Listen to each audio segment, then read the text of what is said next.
Hi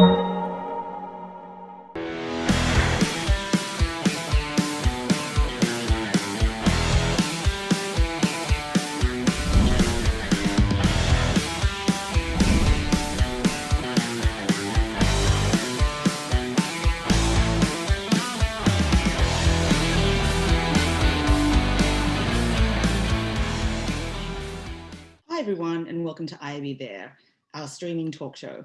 I'm Zoe Soon, VP of the Experience Center here at IAB, where we focus on emerging technology and consumer trends to help brands future-proof. Today, I'm going to be talking to Jason Yim, CEO of Trigger, one of the leading XR agencies. 10 years plus experience in XR, won multiple Webbies and Shorties, over 200 projects with brands. So really excited to sit down with Jason today. We're here to talk about why XR is the next disruptor in e-commerce. Let's bring Jason on. Hi, Jason. Thanks for sitting down with us today.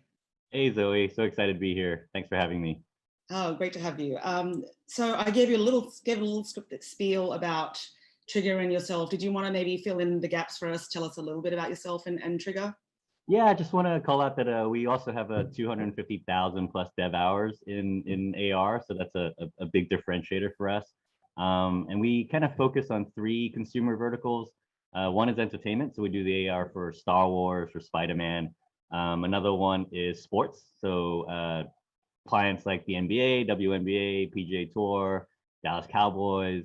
And then I think the one relevant, of course, to our talk today is e-commerce. So we represent a lot of brands like Molson Coors. We've been working with Lego for 9+ years in the XR space. So a great kind of like spread of different projects and clients, but it's all a great learning experience for us. And they all sound very fun. So of course, today we're talking about why XR or extended reality is the next disruptor in e-commerce. Maybe for those at home that aren't familiar with XR, what are we referring to here when we're talking about XR? So yeah, XR, we use the terms mixed reality and extended reality interchangeably.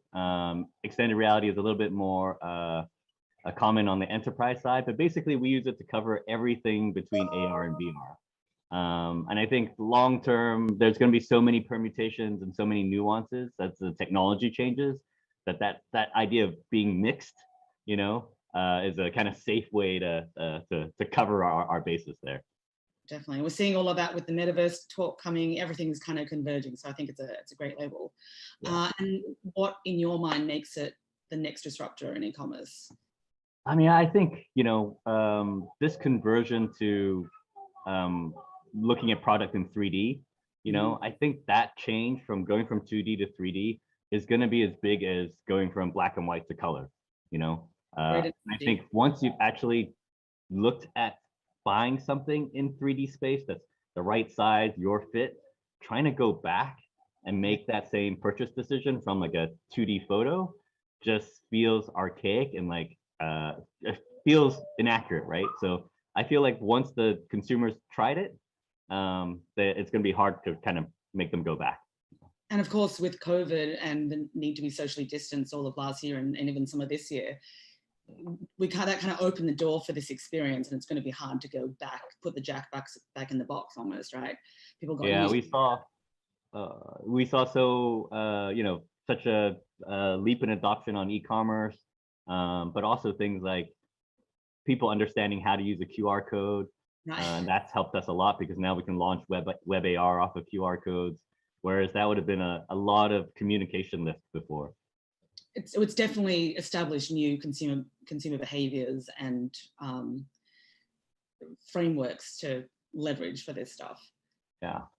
And I think that's all before HMD. So this is all on the phone, and then once the glasses come, you know, that's another kind of evolutionary leap, you know, in computing that we're all gonna experience. Yeah, I mean, I think we started with Apple and Google making the AR dev kits available. That became a thing. We're seeing social platforms leveraging the AR more, so people were using it every day. I think there's 85 million AR users out there in the US alone. Right. People are going to start expecting to interact with products in a 3D way, or point their phones at things and reveal additional layers of information. And I think when we were talking earlier, we were talking about going from list shopping to experiential shopping. Can you maybe elaborate a little bit on that concept? Yeah, I think like so there are a lot of stats proving that XR is super effective in conversion. So you have like looking at the product in 3D at the right size, right? So it could be anywhere from 2x to like 7x improvement over like photography. So something like 3D furniture or putting on glasses or makeup. There's great stats to support that. But I think actually XR has benefits like throughout the entire sales funnel, right? So even at the beginning, when it comes to engaging the audience and exciting them, like we are seeing some web AR activation times of average over 5 minutes. So that's huge for like a marketing digital activation. And then you have things like information retention, like learning retention. So you're teaching someone about a complex product. We worked on a something for Nissan where the Star Wars characters came out and actually explained all the safety features on the car in AR and life size in the dealership. And the information retention was like up to 70%. Wow, because which it's is like, novel. You won't see that every day. yeah. And it's like seeing it visually and also seeing it in 3D space, I think kind of burns it into your brain a little bit differently. And then, so that goes down to there. And then you have like the conversion numbers, but we're also seeing cart size numbers go up with XR. So it's not only like converting the actual sale, but then how much a person is buying during that session is actually growing. And then I think the piece that it's actually a benefit post the sales funnel is on the return side. So because the stuff fits better and it's a more accurate buy, people are returning less. I saw a stat from Macy's where they were down to under 2% with this was through VR sales on furniture, where it was normally like 20% or double digits, which is a huge expense for companies, right? Definitely, because people can visualize it in their space rather than trying to do that without the technology. Yeah. And I think we'll get better at that visualizing in space part. Like that whole try on fit part is like a big area of growth, like there's going to be not only better ways to like scan yourself in. So right now I can do the fit in my room. That's, technically very doable with all the depth sensors and stuff, but soon I'll be able to do the fit on my body much better. And then I think another step on top of that is not only trying to fit one piece of clothing at a time, but a lot of people shop in outfits, right? Like you want to try this shirt with this pair of pants and this hat and blah blah blah blah, blah like that kind of configuration with like multiple SKUs will be because right now, if you think about the analog shopping experience, you go from store to store and you try things on in the dressing rooms. Do you envision a time where different e-com retailers might share someone's body capture, volumetric capture data and they're able to kind of try things on, scan once, try on across multiple retailers? Yeah, I think that's definitely the hope. I think that there needs to be some standardization there. It may be difficult though, because I feel like the company that's going to figure it out first, they're going to want to keep that as a secret sauce because it's such a big benefit to all their products, right? If I can try on all of Nike stuff virtually, but no one else can't, that will drive a lot of consumers that way. But what we don't want to be in is a world where everyone has a competing standard. So I don't want to there's a lot of privacy issues. There's a lot of kind of like even human kind of UX discomfort of scanning yourself and looking at yourself in 3D. So it's kind of like you almost like a scan once and then use everywhere versus like every single brand I have to rescan and redo this process with a possibly different tech each time, Yes. And varying results. Yes. Because if we get that right, the personalization and recommendation capabilities that will open up will be huge, I think. And with the cookies disappearing and the need to create that connection with consumers, I think this provides a really good alternative brands and retailers. Yeah, I think that's an interesting note that you just said too about like the recommendations and AI. You know, I think it's hard to it's basically kind of garbage in, garbage out, right? Like you Right. don't know enough information about the user, you can't really do enough give a strong recommendation. So fit is a big part of that uh, recommendation understanding, right? That the brand needs to know. So it has to go more than what are the normal sizes that a person buys. Like it's more about like body shape and body type and stuff like that. And once the brand can get that through the computer vision from the camera, you know, then I think the recommendations are much stronger and much more accurate. For sure. So just to close off this loop, you know, that COVID's opened the door to people experiencing going from 2D to 3D. I love your analogy about going from black and white to color. We're moving from list shopping to like really immersive shopping experiences, and then the potential personalization and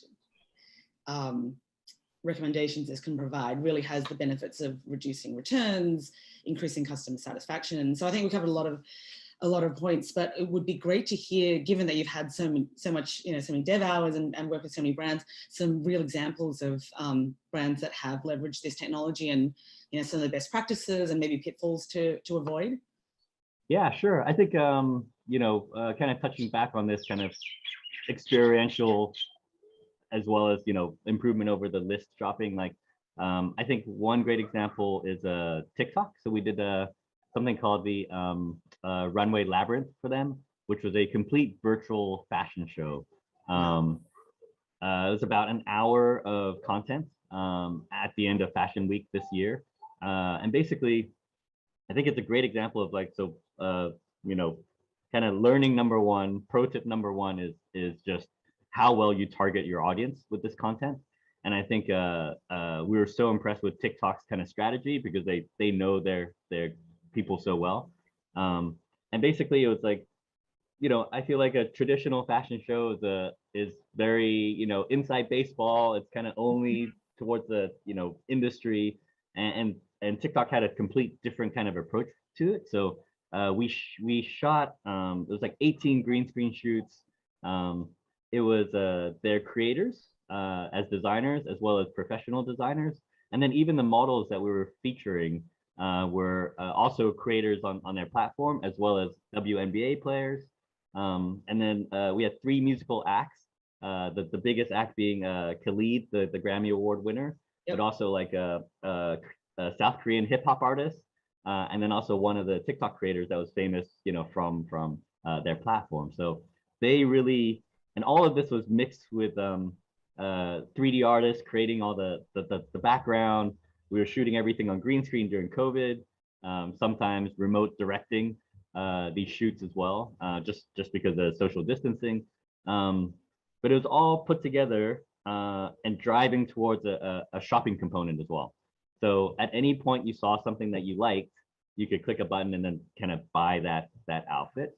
But I thought approaching shopping that way, where it's you're creating content that's very targeted, that you know is going to engage the consumer, build that affinity, build that excitement to buy, and then be able to deliver on that with a shopping interface is kind of the place to go next.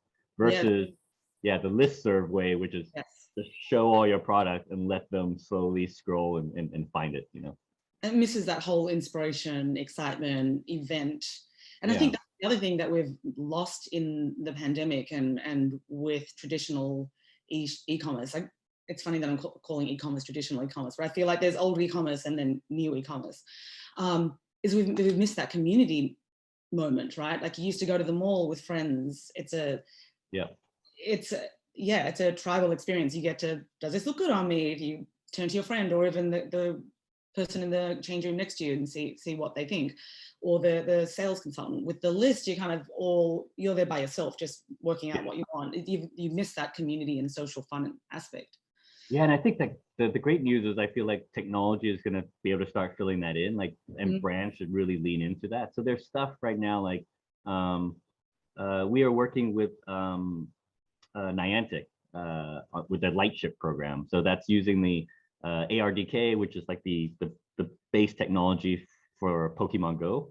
Obviously, massive global AR multiplayer game success, but that can be applied to brands and retailers as well. So, that will change the kind of digital shopping experience where, like you said, it doesn't have to be a single only you, kind of thing. It could be something that you share with your friends. You can, share outfits and they can review them, or it can be more like a shared experience in terms of something that's fun to do together, more gamified sort of shopping as well. So I think there'll be a lot of cool advancements on that side too. Yeah, and I love the, getting creators involved, making it, it's almost like democratizing the whole experience, right? Yeah, and I think I'm excited just to see that from like who's going to be, before it used to be like the celebrities were the only ones, and then you had models, like I think that still has a very big place. Like, we believe photogrammetry and volumetric capture that we're doing a lot on the sports side is going to carry over really well into the e-commerce side, like so selling, especially like sports gear, you seeing your favorite athlete in your room, like in full 3D in the jersey, you have that affinity, you have that excitement. You're not buying that jersey because of it's a frugal decision or anything like that, or because it fits in a certain way. You're buying it because you love the team and you love the player. And so I think that's still going to be communicated, but I think there's as in the TikTok example, that same, and you already see it in social now, a lot of that is happening just on Instagram, right? Like just from influencers or people you admire in that way. And I think that will carry over to XR as well. Yeah, and I think just the general shift is going from transactional commerce to inspirational commerce. And what better tool to use than a tool that is multisensory, immersive. It really kind of appeals to all of that part of the brain that isn't the logical part, it's the part, like you buy with your, what's the saying, you think with your head, buy with your heart, or something like that. Yeah. And I think it's hard to measure, but I think there's definitely lots of neuroscience out there that kind of supports that. Yeah, I'm always super surprised right now. Like actually, Kristen, our head of sales, is just saying like everything she buys is from Instagram now. Me too. And like I've actually jumped into like quite a few brands because of that. And you wonder like, oh, there are these kind of old school brick and mortar brands that have spent, I don't know how much they spent on like physical flagship stores, all this television marketing. Oh, and you don't even see it, like, and some small brand can, whatever they paid for that Instagram ad, and it's so effective, The influencer that they work with, you're right, and and it gets you in the moment where it's in context of things that you're looking at and you like, so very effective. Any other examples that you might want to share? Yeah, so it's a couple of other learnings. I think one is with Lego, something called Lego Hidden Side, which is it was a Lego bunch of Lego sets that were ghost sets but the ghosts were in AR and stuff. Actually, we did the prototype development for the actual play, for the actual set, but we also did the marketing AR on top of that, and it was done with web AR. So the interesting thing was this idea of you build it once and you deploy it everywhere. So one web AR experience is launching off QR codes in store, but they also used it in their print brochures, and then they also used the links within their digital channels and social channels as well. And then each of those could be tracked completely independently. So every retail store could have its own QR code, so they could see activity, from globally and see how the campaign performed. That's great. But imagine like the fact that it was a single development cost, but could be kind of amplify all the rest of these communications. So I think that's a really great point to drive home, and I think we touched on it when we started our conversation, like going from 2D to 3D product assets. Like I think people get intimidated by how the development involved in AR and how many photos you need to take of the different angles. But really, once you've done it once, you can use that in your catalogs, you can use it on your website. There's so many places that you can use that asset. And I don't know how many people know at home, but IKEA's whole catalog that I don't even know whether they're still doing the printed version, but all of those setups, they're not designers recreating those rooms. It's actually all computer generated, and it looks so convincing. Yeah.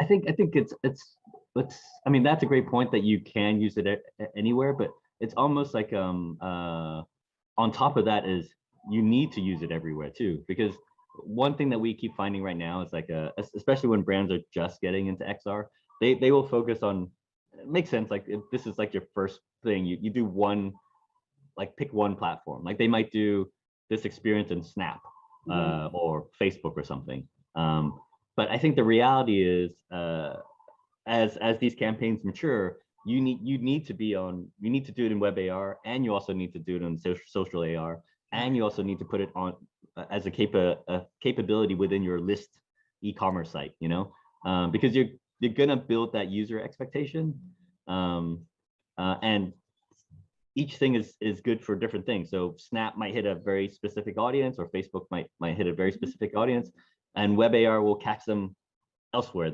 when they're not in that place, because you can put it on print, you can put it on retail, you can put it on signage. So yes, you can use it everywhere, but B, you should use it everywhere too. Yes, that's a great point. It should be an integrated experience for your customer. Yeah.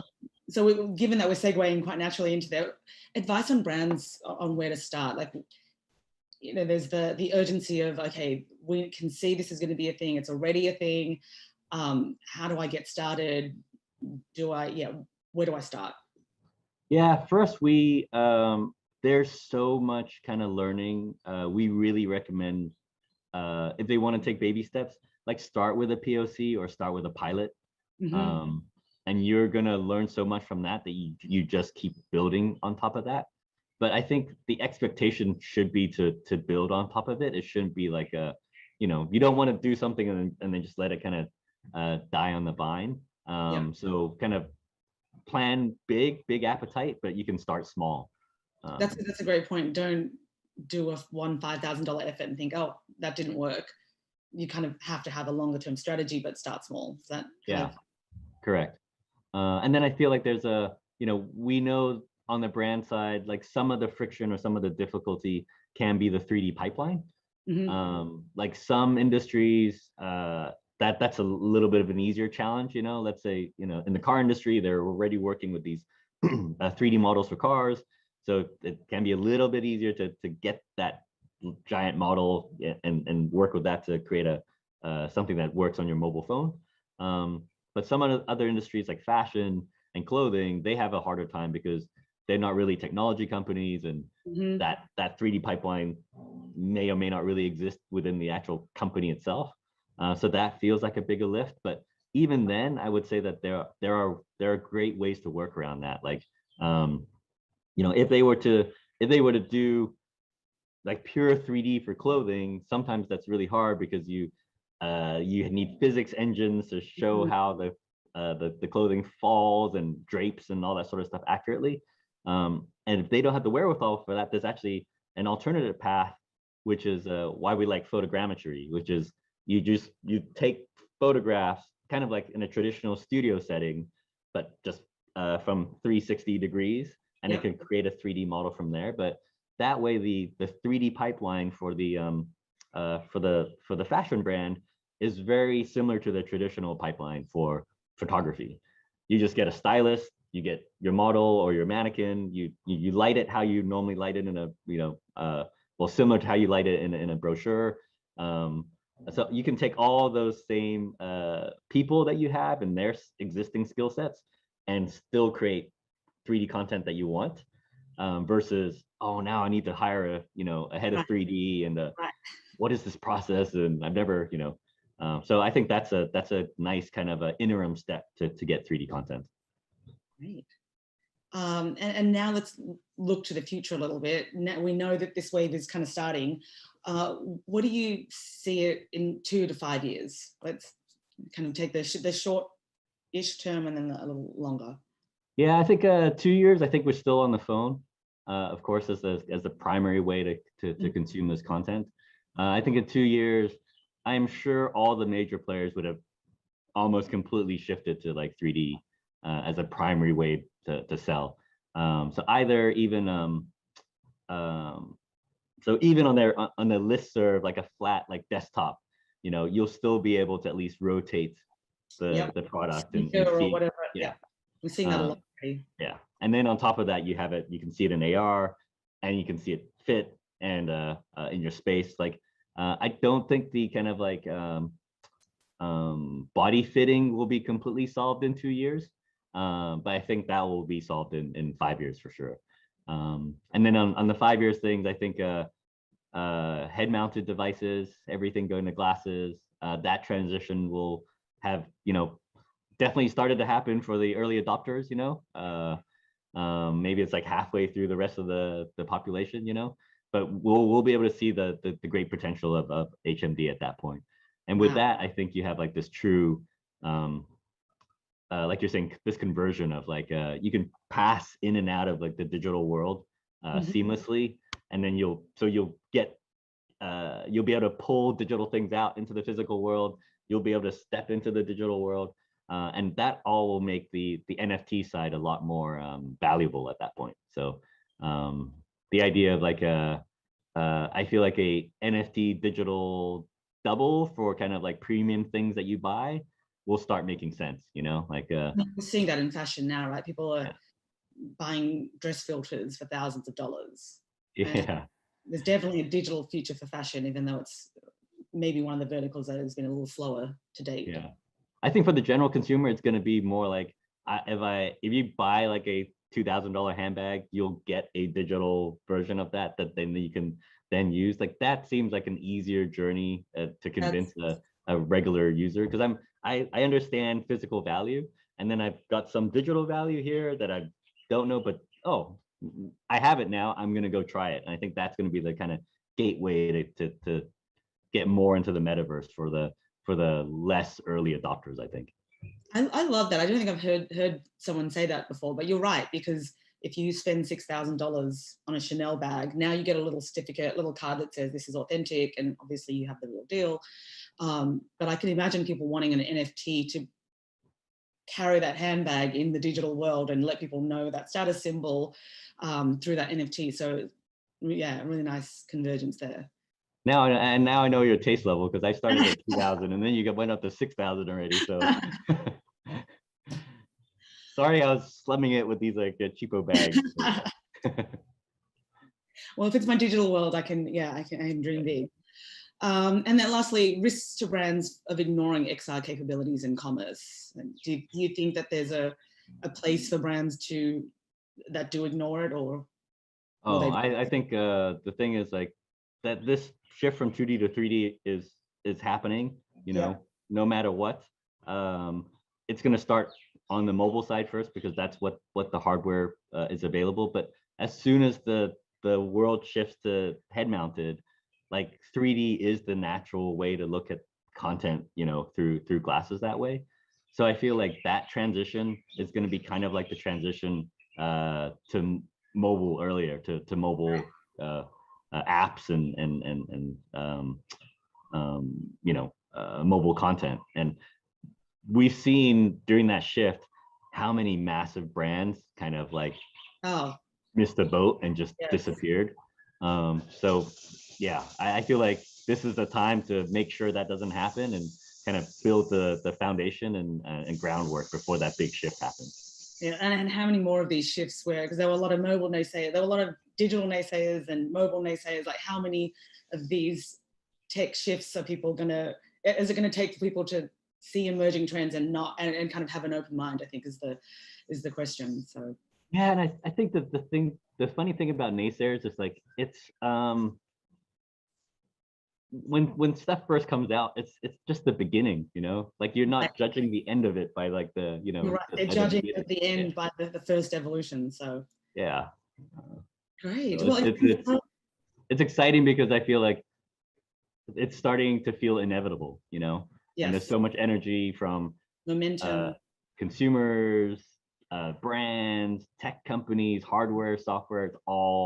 It's like this all giant rising tide for everybody. So and you can see it. Everyone's talking about the metaverse, and everything's kind of Instagram. Well, it's been so great to chat with you. Thank you for sharing your experience and insights with us today. And for those of you at home that enjoyed hearing about Jason's examples, there are those and more in an upcoming creative showcase, AR creative showcase that we're releasing. Jason's also on the AR board, a leadership group that's exists to help brands leverage the power of AR through best practices, education and standards. So if you want to hear about either of those, feel free to reach out to myself or Jason. But yeah, thanks, Jason. Oh, thank you, Zoe. That was super fun. Appreciate it. My pleasure. Bye now. Bye. Aloha.